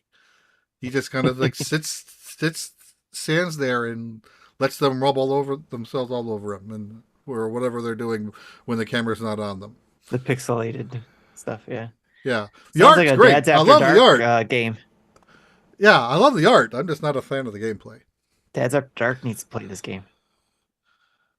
They might like it. I don't know. Pixel Lines 2 into the Puzzleverse. I've mentioned this game before. That was my playing game when I wasn't sleeping. When I went to both Tennessee and to where was it? Texas the weekend before that.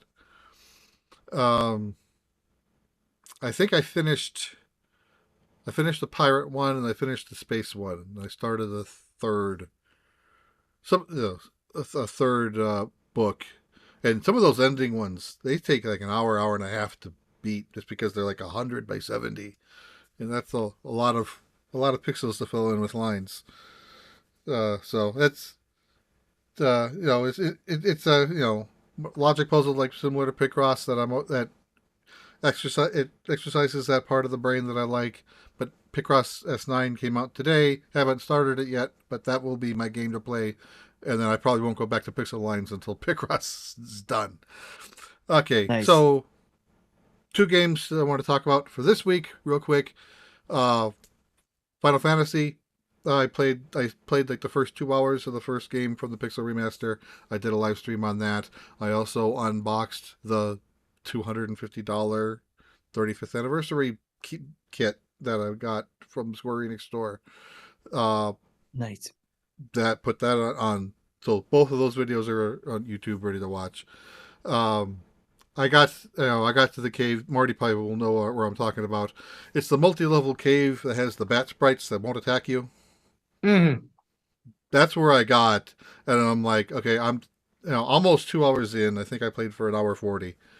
I got there, and I'm like, I know this dungeon is large. I remember you're in the marsh cave. I remember doing this last year, and I'm tired, and I need to stop. So that's where I stopped, and that's so when I do play it again, that's where I'll pick it up. I just remember that one. I just remember that one being a larger dungeon. Okay, then the final game, Shadows over Loathing, launched last week. I did not do a video on that. Marty did. It's a game. It's funny. It's got the same humor as West of. It does a lot of kind of complicated puzzles. I've had to look up number of 3 or 4 solutions to puzzles so far. I am pretty deep in. I've got 15 hours in. I'm almost at the end of day 5. So I think I'm almost done with the game. But yeah, it's just you go to a new area and it's like, what the hell's going on here? It's like it's every different area is just doing something stupidly funny or weird, or it's not what you'd expect, in this type of game. It's set in the 1920s, so like Prohibition era. So of course, there's a bar that you find in the game, and things happen there. So, but things happen. Yeah, things happen.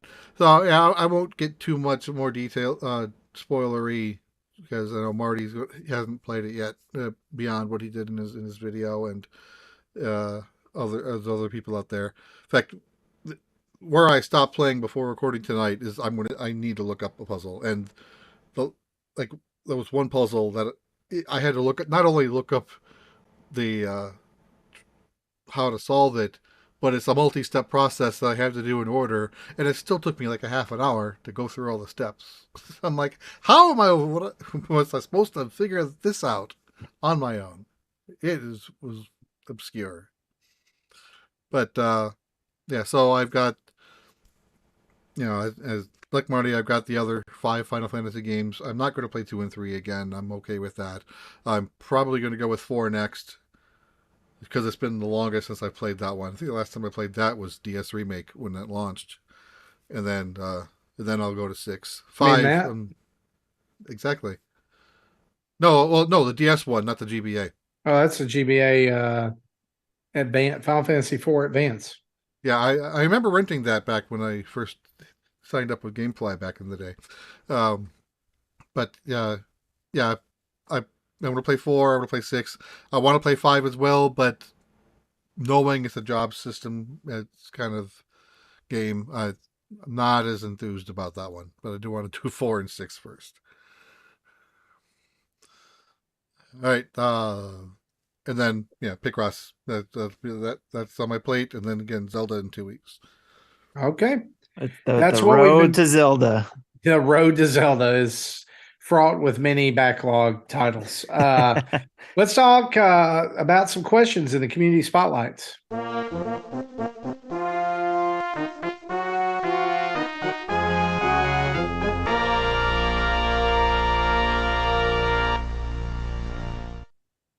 All right, we got a few questions from our community. First one actually comes from John from the Nintendo, the Dads After Dark show. And he starts it off the way he does. I could just hear his voice when reading this. Hey, Dads, John here. Dads After Dark show. Don't forget to like and subscribe. What are your launch plans for Tears of the Kingdom? I'm going physical and taking a 4-day weekend off from work, so I won't start playing until late Friday morning, but I know a ton of people are playing digitally at 10 p.m. that Thursday night. And I don't know about you, but I do not want to know what's up with Link's Luke Skywalker arm before I even start playing. So I think a social media blackout will be in order for a couple of days. How about you guys? Are you hunkering down? Justin, are you gonna do this one? So I put that in I tagged him for a response. I don't think he responded yet, but Justin. Howard. Hopefully he'll respond. But how about you guys? So I already kind of talked about how I'm not let's mute socials. I'm not going to be looking at any more videos, more previews. I will probably start playing Friday morning because we'll be doing the show that night when it goes live. So I might get into it before bed that night just to see, get through the opening story cutscene or whatever and get out on my own. But that weekend is not a great weekend. It's Mother's Day weekend. It's also my wife's birthday on Sunday and my birthday on Monday. So and we have so many May birthdays in our family. So that's probably going to be a bunch of post show is going to be all of us, starting that game up probably. Post show is going to be like me probably leaving as I normally do during post show. But yeah, I'll probably not get as much quality time with it that first weekend as I want to. What about you, Jesse? I think I've walked through my plans on a previous episode, but I'm getting the Japanese version. So it'll be like 10 a.m. Thursday when it'll be available to me, ish, plus or minus an hour. I don't know what time it launches in Japan. So I'm taking that Thursday and Friday off of work. So I plan on starting playing on Thursday. I'll have the first hour or so recorded. And we'll have that scheduled to go live Friday morning about 8 my time, 9 Eastern, ish. Again, we'll let, if Justin wants me to put it at a different time, I can. And then I'll plan on playing, as much as I can on Friday and the weekend. Again, I do have Mother's Day brunch plans with my wife, and our daughter's boyfriend's parents was also going to be joining us. So there'll be a party of 5 because the daughter's working at the restaurant where we're having our brunch at. And then I think Monday will be a normal back to work day for me. So sounds like John's taking the Monday off too. My 4-day weekend starts Thursday instead. Cool. Tim? I am not taking any time off as far as I can tell, because I have to take time off for other reasons here and there. So me taking time off for a video game didn't seem right. So, but I am going to be playing it when I can, as well during that weekend. Hopefully, but a lot of my gaming time is after everybody goes to sleep because everybody goes to sleep pretty early in this house, or at least it gets really quiet, like at about 10 o'clock Eastern. So I'll probably be playing it more around that time, except for Thursday night, obviously, but Friday night, probably getting into it. But who knows, maybe by that time, let me see, the 12th, right? is the second Friday. So it's not a table Friday, so I don't have to worry about that. So, but maybe it's something that I stream. I don't know. We'll see. It's my plans are up in the air. I'm just going to play it by ear and just I don't have anything planned. And Tim's expected completion time is May 12th, 2028. Yes. Unless there's another Zelda game that comes out that I need to get ready for and forces me to finish. Who knows? It might. Prime 4 might be a reason. I don't know. I might need to get it done before That's Prime true. 4 comes out. So yeah, that's it for all of our plans. Mine's probably the more loose one. So and then we'll hear what Justin's is at some point. So keep an eye on the Discord for that. All right, next question. Darth Platypus asks, if you could pick a game or two to add to NSO, what would you want added? Ooh. God, there's a lot. Chrono Trigger is one, absolutely. Super Mario Land for Game Boy. I liked not a lot of N64 games I remember liking, but one of the games that is obscure games that I do remember playing a lot was Tetrisphere. N64, yeah. Familiar with that one? Yep. Blast Core for Nintendo 64. Yes. That's a rare gem. Yeah. It is rare, but it's one you don't hear a lot. I'm almost afraid to ask for this one because I know it will suck up time for me. SimCity for the Super Nintendo. Oh, come on. If that were to come to NSO, I don't yeah, that would suck up a lot of time. Yeah. And if you would have asked this question 3 months ago or 6 months ago before we knew about the Pixel remasters coming out, I would have said Final Fantasy. Oh yeah. Super Nintendo. Also known as Final Fantasy VI, the correct way to speak that title. Yes. That's very true. I'm trying to think of anything else. Oh, Drill Dozer for the Game Boy Advance. I really that's a good one too. Yeah. That would be cool to get. That would make me happy for sure on the NSO. Then if SimCity 2 or SimCity came out for the NSO, I would probably be like, okay, the Nintendo Switch is the greatest system of all time. So, all right, great question, Platypus. And the final question comes from our friend Hambone Johnny.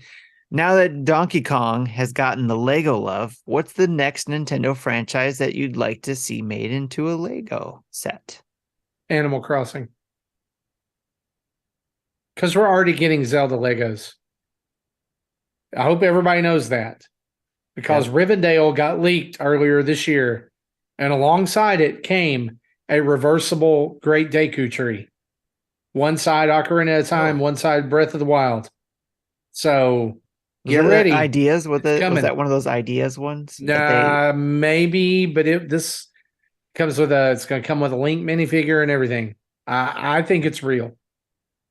Yeah. But look, if they did like an Animal Crossing set where it was like every villager came with their house and you could build your own island, money. Yeah. I would be happy with a Brickheads, Samus, and Metroid set. Brickheads Metroid. That would be fantastic if I could get that in Brickheads form. What about Brickheads, Samus, and Ridley? That would be fantastic too. Can you imagine getting a Ridley that was like Bowser size? Oh, that'd be nuts. Oh, because you could get that in Bowser size, and then you know how they had the Star Wars and the Marvel characters that you could build that were like Bionicle size, you know? Yes, they have Samus. They have a Samus, one of that, and then you could set it up, have this set up where you got this giant Ridley versus oh my gosh. Here's another one. Let's do the Super Mario Brothers plumbing van. That's in Lego. What if it was like big version, like the the black box ones, and it had all these surprises in it, kind of like the block does. Oh, that'd be cool. I thought you were gonna say, what if it was big like the turtle van? There's so many ways they could go with the Legos for sure. Absolutely. Yeah, I'd like to see Pikmin, and they can, have. Oh yeah, that would be cool. The onions, something build with mini figs of Olimar, Brittany, yeah. Pikmin. They could have like a lot, Lego builds of like the enemies, and they could be to scale compared to Olimar. There's a big thing that they're doing right now with the botanicals series with Lego, like where they're making an arrangement of wildflowers and the bonsai tree. They've done several of these. Now that would be perfect for Pikmin. Make it part of the Lego botanicals line, and it's just some Pikmin and an onion, and yes, I'm all for that. I have to read this from Bush and Ryu Cat. You can build a Lego Animal Crossing island, but you can only save one set per gamer.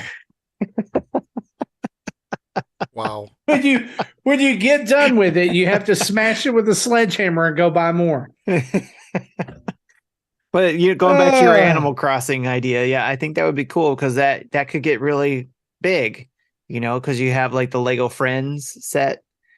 Maybe it could follow that kind of format where it's Lego Animal Crossing Friends, and then that way you could do big giant island type things and stuff like that. So yeah, very cool.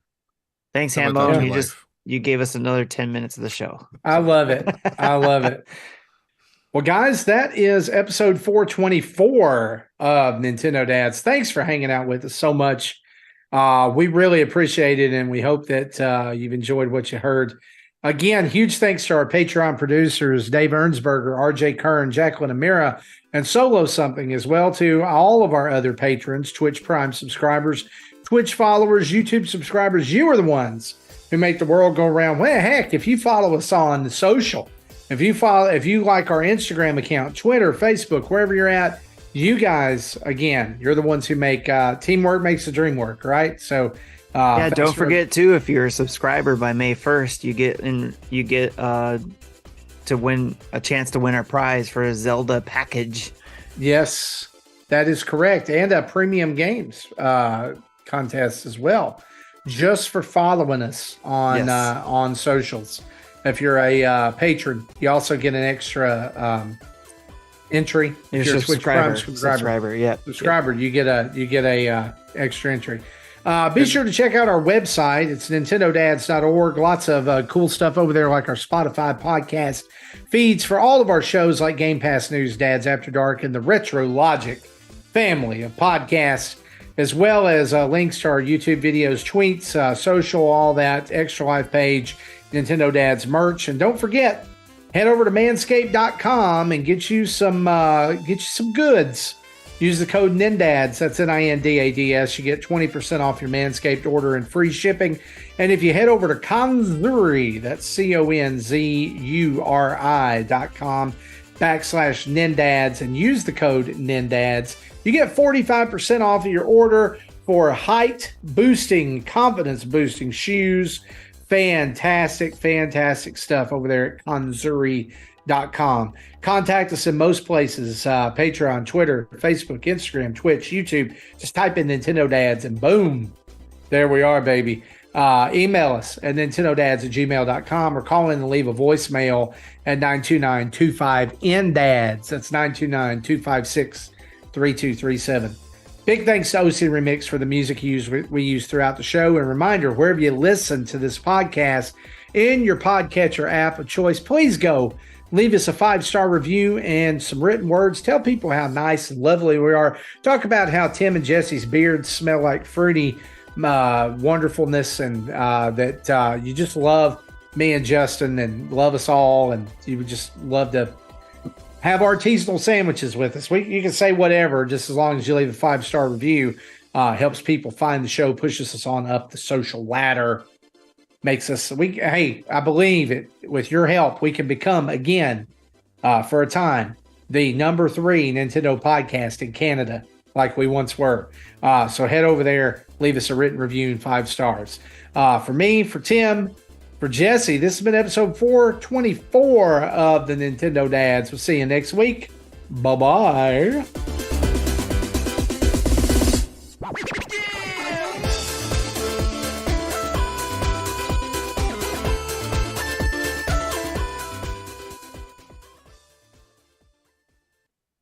Thank you for listening to Nintendo Dads. Federal regulations require me to warn you that this next test chamber is looking pretty